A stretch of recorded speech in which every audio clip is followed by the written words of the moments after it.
Usi mai alau whaafofonga o le whaapoponga fo ele nei o Tala Fou Mai Samoa. Awina sa o mai mo oe e lau leiti o whalongolongo le Radio Samoa tasilima iwa tolu amo. O te whatalo whero tātu o tino a matanga fo ele nei vai o sa fou si mai alau whaafonga.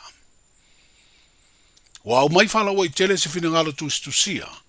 O le fionga i le whai pule o le tū malo a analo finu meletasi. O ia fo i leo le teitei fono. O le komiti o le fono wha vai le i tū malo wha palota. Le tō wha fesola i tusi upu tuinga mala. Wa tali ei mata upu ua fesiringi aile le teitei inga o le wha ngai o ia leo ati nae. O le polo keti miliona tala i le tūsanga le malo. O lo tua ia sui whai pule ma le ofisa siri o le ofisa tū te tonu. O le fono wha vai. I le limas furu afe na teu wha whai ngā ruenga i wha lap tonga o teu ngā tupe. O mawaianga tausia Samoa le UTOS. O na ua tala ai wha tupe i nisi o porokalame o le ati nae. Ai o le wha iunga le tausanga e te tau na tala i tua.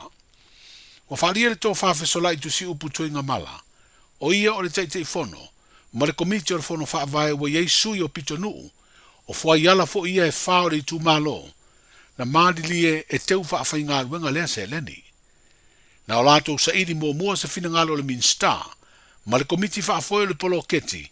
Ma wha ailoa ne ai e mawhai o na tala le limas furu afe. O na ua tua iatu vai ngā tupe o le polo keti e te tongi eitanga ta whai ngā ruenga. Ma wha tupe ai fo i alauni. O sui o le komiti o le fono wha vai. E se lau fitus furu lima afe le vai ngā tupe o le miliona e le tausanga. E wha alu i te tongi o tangata whai ngā ruenga o le ofisa au tua fono wha vai. Mo i tu malo palo te limas futasi. E wha tupe ai fo i ma alauni o sui o le komiti. O le seleni fo i lea. E wha tupe ai mana o ngai ala i seleni wha alu po expenses. Mo le ofisa au tu o fono wha vai. Wha lia sui whai pule o ana alo finu meletasi. O sui o whai ala e wha i tu malo o whiriwhiri e le komiti o le fono wha vai. O leo i o whai ala. I tonu whai o polo keti e manu iai a inga matangata o le tu malo. E leo iei se vaenga o le finangalo tustusia o le whai pule. O tali ai le tāpenanga ua wha iloa e le tō whāsau vau tau ewa whawhawina. Stasi o matei whai upo le tu malo. Na ia tā ua ai le tāpenanga e ave le whai pule ma le ofisa siri le whaamasinonga. O na o le talaina o le limas furu afe tāla na teu whaafai ngā ruenga i le UTOS. Pe tai o lo wha iloa le whai pule. O mai o na saini le marienga ana lo fitasi male malo mo le whaamatu i nātua vai ngā tupe o le miliona lo na tonu. O tasi leo vaenga na wha iloa le tō whāsau vau. O tālo sangai le tu malo i le minstar ma le komiti whaafoe le polo keti miliona e tā ofi vai ngā tupe o le miliona lo na tonu. O le tali tusia le sui whaipule le tō wha ia whesola i tusi ubu tuinga mala. O lo ia wha matala maisi ati na e le tu malo. Sa mau ai se leni mai se porokalame le mta ngā ruenga o puna oa whale nātura masio sio manga.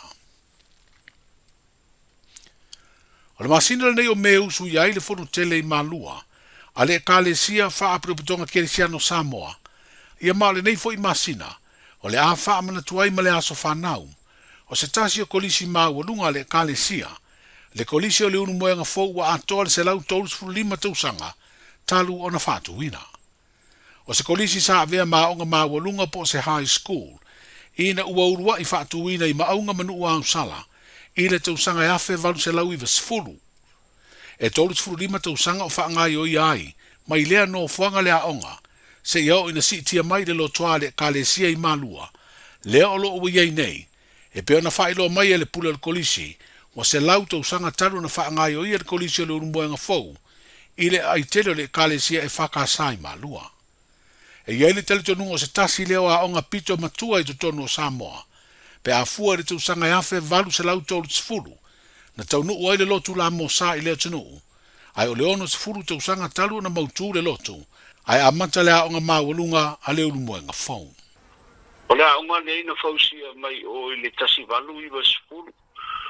O le fuafuanga le kalesia i whaatuina se a onga alkolisi a le whakasa. Ma o tauina ai ia tupulanga Tala Fou. Ia sa amata mai lea onga na tama. Ia peitai na uaola malausiusi lea onga. Ia ona whapele o le asui mai le tūlanga na i kolisi o leo mwenga fo i malua. Ia ina ua mai al tolos fulima tau sanga talu ona fatu I maunga manu o sala le kolisi le na to fa yena tau saina le tai au sengi ia malmasu o le tai au o le asiti a mai la o nga ito tonu aia le kalesia o lo tua I nei ia mawhai ngoa loa o le kolisi o le unuenga fau. O le ase sini au tu o le wha moe moe o le wha mna tuina o nei tau sanga I tele se lau tau fulima wau lia o le kolisi. Patai o le aunga ma le sini au tu o wha moe moe nga ina ia lau I loa masila fia le tunu Tala Fou Pito o kolisi o le unuenga fau o sea onga matua le ngata I tonu a onga mawalurunga le kalesia. Ai tainane fo I le tunu atoa o le isi la lona lua ina ia mwhai o na whaalau I loa le aonga tele o neitu o leikolisi I le atina ina o le atunu e le ngata I tālonga ia mese foi o ofisa ia ma papea na tula ima se ima ia ilnga luenga whaola whai au le atunu atoa ia mese foi o Loranga tofi pe o lo ia fa masino ia ele ngata ilea o nisi o fuanga fa le ia pe ia ngaluenga le kalesia o le lona tolu ina ia fa lau I lo ai ma toi fe lo ai tama ma te ni toa I sa o tawina I tono kolisi o le moenga fou ma I lava I tausanga o tele o tona yatu o le isi fa moe ina ia mawhai o na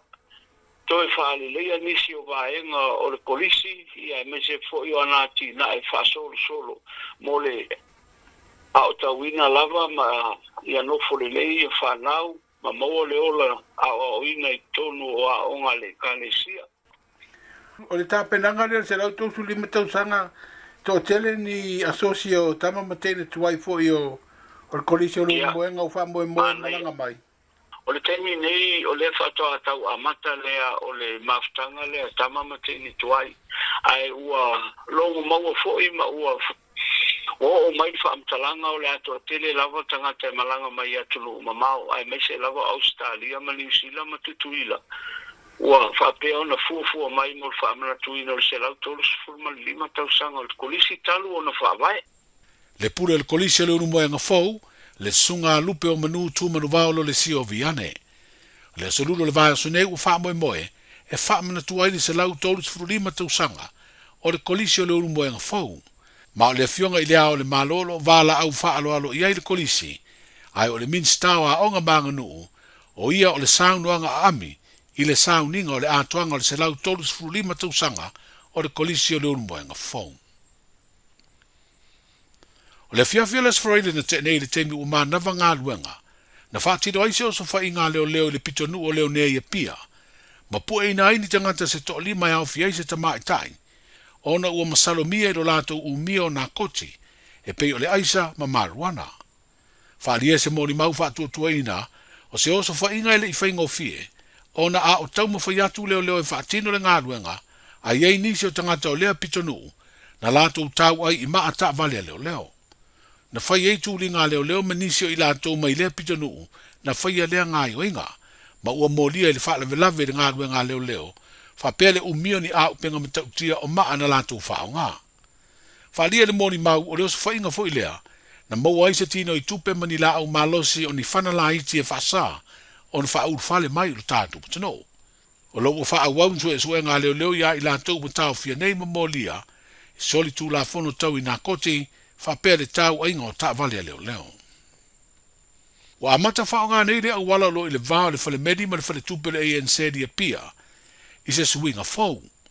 O lea suinga ua ui tasi umai ta vale I le ulu whale mai lea le mga ala le Convent Street, I le sau te tonu, maa whelo I le tū tau nga vale I lumo le whale tupe, o le ANC banga I antu I le tū, o iei le ua te tele.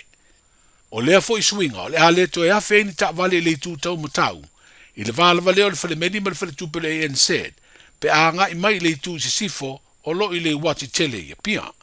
E wha pena fo ina le to e me whai na awhi le tau matau, pe a ui mai te tonu e fia nga I le tū I sa o le tau nanga.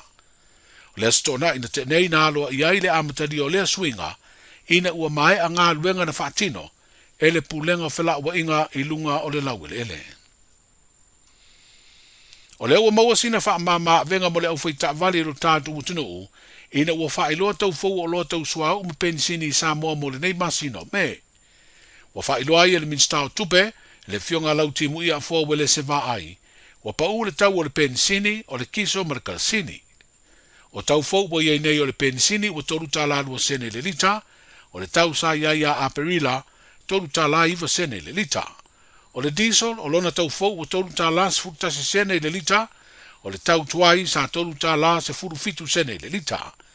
O le kalsini ua lua tala fitu tasi sene nei le lita, ai o lona tau sa ia a perila, e lua tala valu tasi sene le lita. O le masina o mati e beo na wha iloa i le minstao tupe se pepa o wha mtalanga, sa whai titi le tau o le suau, e mafua mai le mautonu o le tūlanga o le tamau a ingo le rolangi, e afua mai le ai whainga wha vai fau mo la fonga, I lunga o loa po tariff, le ana wha lawi loa le whainga malo fau wo iei nei, ale malo tele o Amerika. O lo iei le wha moe moe tu maupea le wha ititia, o le tau o suau ui masina o lumana nei. Tala amata I o le nei vai o se fau, seifua.